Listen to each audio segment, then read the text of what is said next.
Here we go. Meet the Yellowjackets. So this is my first 300 point legal list of affinity models. I got them mostly done for the Twinfinity ITS tournament, which was 3 or 4 weeks ago now. I actually did not get every one of these guys done. The tag was just the foot was finished there, that bright gold yellow foot. And then the Sick Commando guy wasn't really completely done either. But overall, people enjoyed the models I did get done. I did get player's choice, but cool. So yeah, let's take a look at these guys. So the meet the Yellowjackets. So that came around kind of towards the end as I started out with like a yellow gold kind of paint scheme, and I kind of chose that because I've never really done any non-metallic metals for gold before, and the way it turned out more yellowish, which is fine. I kind of actually liked it a lot in the end. When you look at anime and comic books and stuff like that, when they do gold, it's actually kind of just like a yellow color. So this is kind of like an anime kind of theme paint color scheme. The symbol up there that I made, the Panoceania, that's a Fusilier symbol with a little bumblebee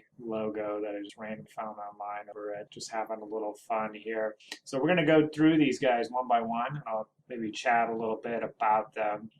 After this is done, in the weeks to come, I do have a few more I'll be painting up. So you'll be able to see how I did the bases, how I did the gold, and how I did basically transfer the base color scheme onto the tag. But let's take a look at each one of these guys here. So starting out Corleone. So if you look real closely on the dude on the shot on the left in particular, you can see the reflective. There is a metallic element actually to the yellows that you can't really. This is the first time I've seen it that it actually showed up in the photos, but really it's something when you look at them in person, you see more than in the photos.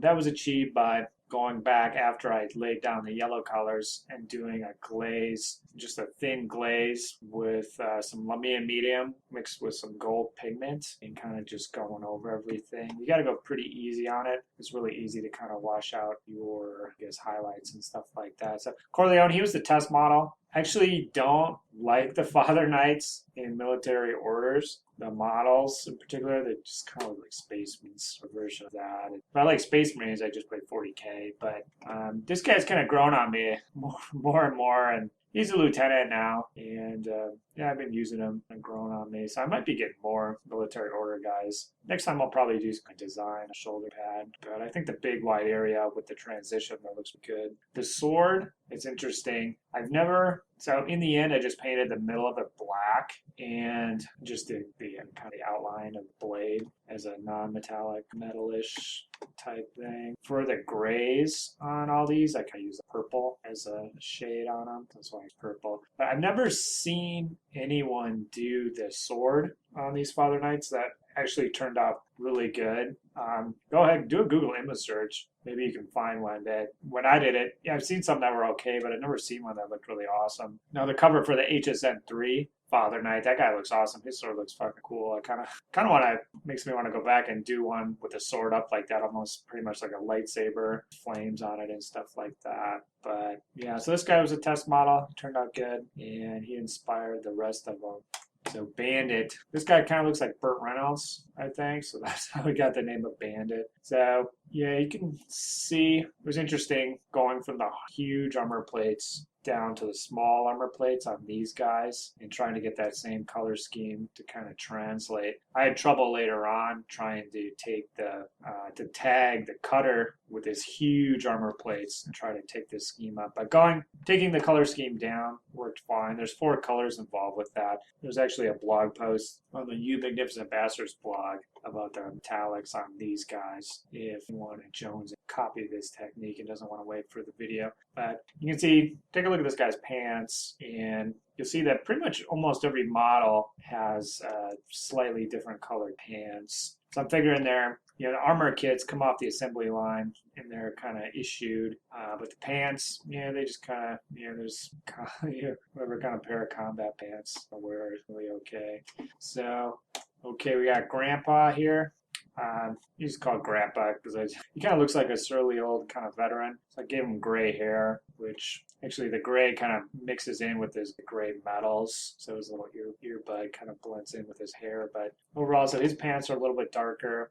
They're all tied together, all the Fusiliers with the kind of a scaly green, greenish blue, kind of green beret, whatever hat there. So that's kind of the nod to the blues that you see on every other Panoceania army. So Gramps, he turned out good. So he was the second or the third model I ended up working on. So the bases are just dry brushed. You can kind of see pretty good here on this guy. They are resin. In this one, on some of them I glued down these armor plates just on the ground here to cover up where he was glued or like the drill holes or something like that. So yeah, the bases are just inked and washed. But you can really, it kind of looks like a dry or airbrush type effect. It's pretty easy. Okay, Vasquez, named after that chick from Aliens. So yeah, you can see it along with the pants. So she's got the matching pants with her hat there. So that turned out pretty great. If I was doing like a 40K army or something like that, it'd look really good, giving everybody the same color pants. But I really liked the individuality of everybody. And you'll be able to see too, she has kind of like a darker skin tone. And some of the other girls purposely tried to give everybody a slightly different skin tone as well. We got Longbow here. So his jacket was the kind of defining piece of kit on this guy. Tried to do black. He's got green shoulder pads to time in the rest of the gang. Seems like half the models are standing on a little piece of box or kit or something like that. So I chopped him off. His right foot there should have been on a tall box, but I chopped it off and I just put him on the ground. So he's actually like a little shorter than everybody else now. He's half the floor in the box. Okay, we got Sugar here. So this was actually, she started out as a Fusilier sniper, and I just snipped the end off her sniper rifle. So I think I used her as a forward observer. You can see I kept her box up, and she turned out pretty good. Her pants are grayish, and she has kind of like a fairer skin. Spice, she's got the HMG, got a kind of a tannish pants. So she's the same pose as the last one in the leg area, and I put her on some random tubing to differentiate. The captain, so this is based off the Vanzant model, limited edition. Ended up picking up some US Ariadne stuff for some friends, and somehow I ended up with an extra Vanzant. So the head on him is a conversion, and that's just basically a bearded guy head from a plastic historical kit, and then I went ahead and sculpted the Captain Dipshit hat and the sunglasses on him. And some might say that he resembles me, maybe not. But on the back, I also did putty. There should be like a US Ariadne symbol or something like that, so I just puttied over that. I might go back on him and do some kind of freehand design back, feeling like it. Some people have a rule where they don't go back on models that they quote unquote finish, but I don't really subscribe to that. I'll go back and work on guys that have already been done or chop them up or even disassemble them, use them for bits or whatever. All right, finally the asset. So this guy was kind of tough. I really wasn't sure what I was going to do. I painted that foot just to get me going. That's my main strategy when I'm lacking motivation, is if you just paint the foot, you'll see how well it turns out. It'll be inspired undeniably to carry it forward. So it backfired on this guy. It did the foot, and when you're doing big, wide open areas like this, these really aren't that big, but compared to the small plates that I was working with, you really want to kind of limit yourself to two colors, a light color and a dark color, and then you mix them to get the transitions. That's the best way to do it. Well, my color scheme for the gold has 4 different colors. Dark flesh, like a dark yellow, GW foundation color, brighter yellow, and then an ivory color. So yeah, just mixing all 4 of those and trying to get the right shade was a real nightmare, just finishing that one foot. So before the tournament, I just did that foot and that was kind of it, and then really didn't have any idea of what I was going to do. But on the way back, I actually kind of figured it out.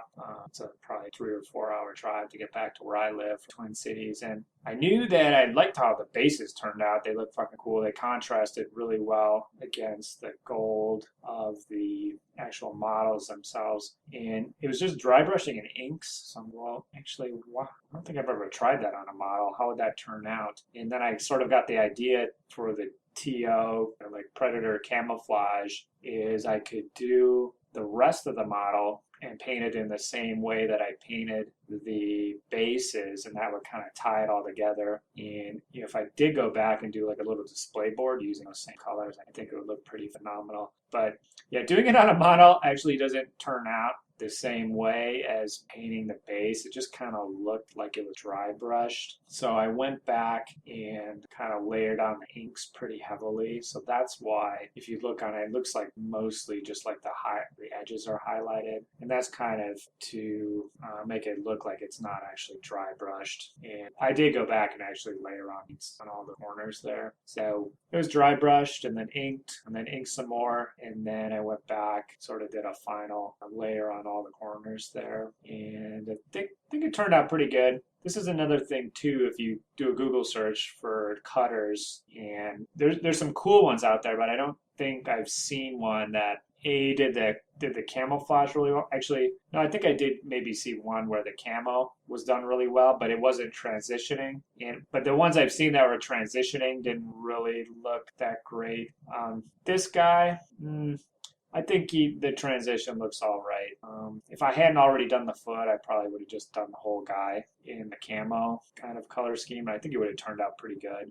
Since I already did the foot, I went back and did the hand, and then actually the tip of the gun, you can see in the right picture, the gun itself, TO camouflage, and is transitioning just towards the regular gunmetal on that. So yeah, he turned out pretty good. The base is actually just the base he came with, and then styrene sheets. That's like the kind of, I can call it the front metal plate. Yeah, styrene sheet, and then the back is craft store. You can just buy those grids. So I just chopped like that. Yeah, he turned out good there.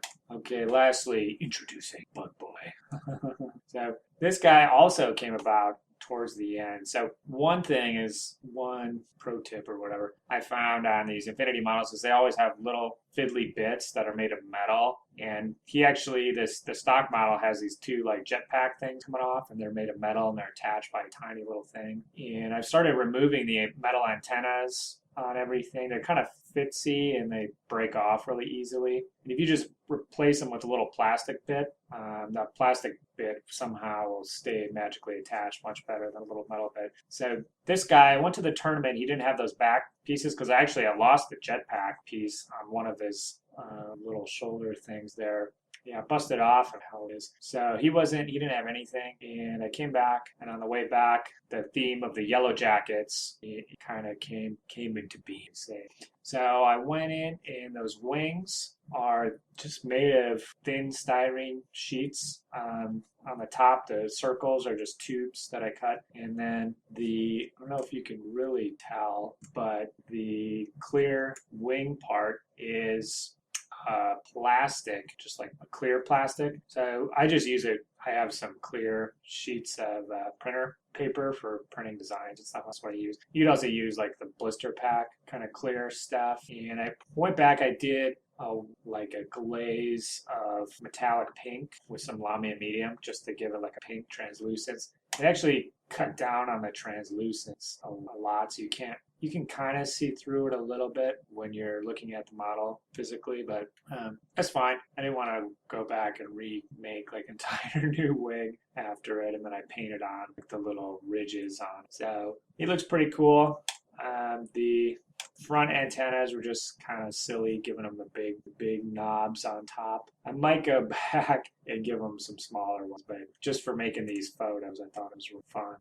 Those big antenna fun. So yeah, that's everybody. That's the Yellowjackets, and it's 10 models, 300 points. The next step is to get the cutter out of there, because it works really good, but it's kind of a one-trick pony. And I want more orders, because when you're going after the objectives, you need a lot of orders to get over there and to activate everything. And when you're running a 10-man list, it's tough having all the orders that you need. So in the future, I'm working on Crocman, actually two Crocman that I'm converting from Fusiliers. And I'm going to pick up a couple of remotes, I think, and that should flesh it out. I have the Orc Trooper from the Ice Storm still, so I'll probably do him up. And that way I can make two lists, one with the cutter and then one without. And with the Crocman and the Sick Commando Bug Boy, I should be able to put together a list, so once I deploy it, you won't know if I'm using the cutter or not. Kind of leaves guessing. So yeah, these guys, a lot of fun to play. I'm glad to get them up on the painted board. If I look at that, if I move these guys from the unpainted to the painted column, it takes my panos to 83.3% painted, 50% overall for the Infinity. I do have some nomads sitting around, basic counteract and all of that. But it takes my overall percentage. Didn't really move it that much. Moved it to 42.2%. So 42.2% where I'm sitting right now. Yeah, so I will have some videos about how I did the gold and how I did the bases and how I did the TO camo color. If you have questions on anything else, please drop it below in the comments. You can hit me up on Twitter. I'm at Wisco Horn Dog. Otherwise, like, favorite this shit, subscribe, become a hobby horn dog today.